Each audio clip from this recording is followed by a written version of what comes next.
Hello friends, ഞാൻ ഷീബ ടെസി. എൻ്റെ പുതിയൊരു വീഡിയോയിലേക്ക് എല്ലാവർക്കും സ്വാഗതം. കടലക്കറി നമ്മൾ പല രീതിയിൽ തയ്യാറാക്കാറുണ്ട്. ഇന്ന് ഞാൻ തേങ്ങ വറുത്തരച്ച ഒരു കടലക്കറിയുടെ റെസിപ്പി ആയിട്ടാണ് വന്നിട്ടുള്ളത്. പുട്ടിൻ്റെ കൂടെയെല്ലാം വളരെ സൂപ്പറായിട്ടുള്ള ഈ കടലക്കറി തയ്യാറാക്കുന്നത് എങ്ങനെയാണെന്ന് നോക്കിയാലോ.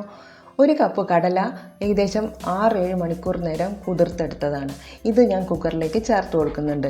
ഇനി ഇതിൻ്റെ കൂടെ തന്നെ ഇഞ്ചി വെളുത്തുള്ളി ചതച്ചത് 1 ടേബിൾ സ്പൂൺ ചേർത്ത് കൊടുക്കാം. ഇനി ഒരു മീഡിയം സൈസുള്ള സവാളയും അതുപോലെ തന്നെ മീഡിയം സൈസുള്ള തക്കാളിയും ചെറുതായിട്ട് അരിഞ്ഞത് ഇട്ട് കൊടുക്കുന്നുണ്ട്. കൂടെ ഒരു 2 പച്ചമുളകും കൂടെ അരിഞ്ഞത് ചേർത്ത് കൊടുക്കാം. ഇനി പൊടികളായിട്ട് 1/4 ടീസ്പൂൺ മഞ്ഞൾപ്പൊടിയും 1/2 ടീസ്പൂൺ വീതം മുളക് പൊടിയും മല്ലിപ്പൊടിയും കൂടെ ചേർത്ത് കൊടുക്കുന്നുണ്ട്. ഇനി പാകത്തിന് ഉപ്പും കൂടെ ഇട്ട് കൊടുത്ത് കടല വേകാൻ ആവശ്യമായിട്ടുള്ള വെള്ളം കൂടെ ഒഴിച്ചു കൊടുത്ത് ഇളക്കിയ ശേഷം കുക്കർ മൂടി വിസിലിട്ട് നമുക്ക് ഏകദേശം ഒരു 4-5 വിസിൽ വരുന്നത് വരെയാണ് കടല ഞാൻ വേവിച്ചെടുക്കുന്നത്.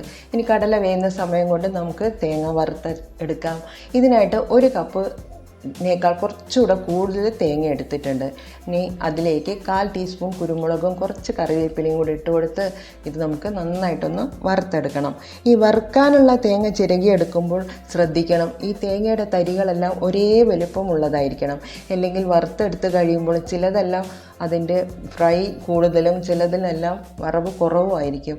അതുകൊണ്ട് തേങ്ങ വറുക്കാനുള്ളത് ചിരവിയെടുക്കുമ്പോൾ എല്ലാം ഒരുപോലെയാണോ എന്ന് ആദ്യം ശ്രദ്ധിക്കണം. ഇനി അത് ഒരു ഇരുമ്പിൻ്റെ ചീനച്ചട്ടിയിലാണ് വറുക്കുന്നതെങ്കിൽ ഫ്ലെയിം എപ്പോഴും താഴ്ത്തി വെച്ചിട്ട് വേണം വറുത്തെടുക്കാൻ, അല്ലെങ്കിൽ പെട്ടെന്ന് അങ്ങ് കരിഞ്ഞു പോകും. അപ്പോൾ ഇവിടെ എൻ്റെ തേങ്ങയെല്ലാം നല്ല പോലെ ബ്രൗൺ കളറായിട്ട് വന്നിട്ടുണ്ട്.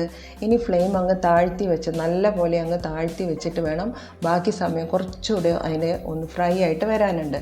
അപ്പോൾ ഇത് നന്നായിട്ട് ഒന്ന് ഫ്രൈ ചെയ്തെടുത്തു കഴിഞ്ഞാൽ ഇനി നമുക്കത് മിക്സിയുടെ ജാറിലിട്ട് നല്ല പേസ്റ്റ് പോലെ നമുക്ക് ഇത് അരച്ചെടുക്കണം.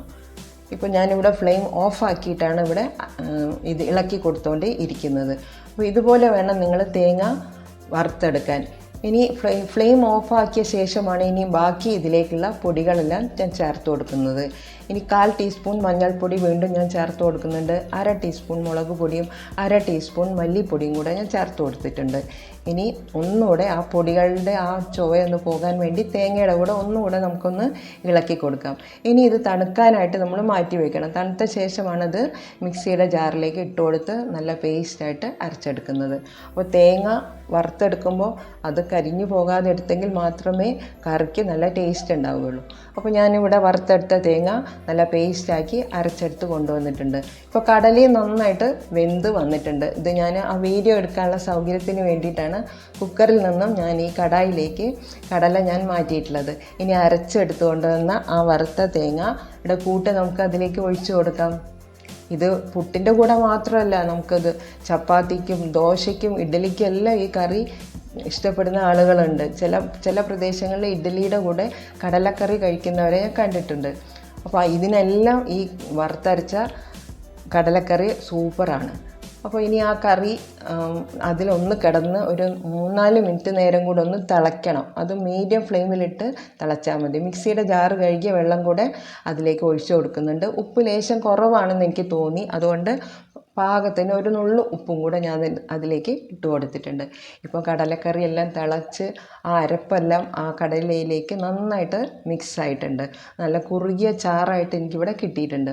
അപ്പോൾ ഈ കറി ഇതുപോലെ നിങ്ങൾ തേങ്ങ വറുത്തരച്ചിട്ട് കടലയൊന്ന് വെച്ച് നോക്കൂ. അതിൻ്റെ ടേസ്റ്റ് ഒന്ന് വേറെ തന്നെയാണ് കേട്ടോ.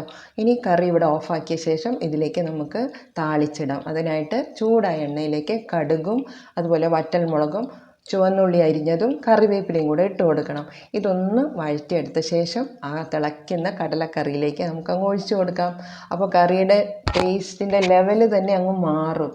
വളരെ കുറുകിയ നല്ല കടലക്കറിയുടെ തയ്യാറായി കിട്ടിയിട്ടുണ്ട്. അപ്പോൾ ഇതുപോലെ നിങ്ങൾ ഒരിക്കലൊന്ന് ട്രൈ ചെയ്ത് നോക്കണം കേട്ടോ. അപ്പോൾ എൻ്റെ റെസിപ്പി ഇഷ്ടമായി ലൈക്ക് ചെയ്യാൻ മറന്നു പോയില്ലല്ലോ. പുതിയ ഫ്രണ്ട്സ് ആരെങ്കിലും ഉണ്ടെങ്കിൽ ഒന്ന് സബ്സ്ക്രൈബ് ചെയ്ത് എന്നെ ഒന്ന് സപ്പോർട്ടും കൂടെ ചെയ്യണം കേട്ടോ. അപ്പോൾ ഇതുപോലെയുള്ള നല്ല ടേസ്റ്റി ആയിട്ടുള്ള കറികളുമായിട്ട് അല്ലെങ്കിൽ മറ്റ് റെസിപ്പികളുമായിട്ടൊക്കെ ഞാൻ വരുന്നതായിരിക്കും. എല്ലാവർക്കും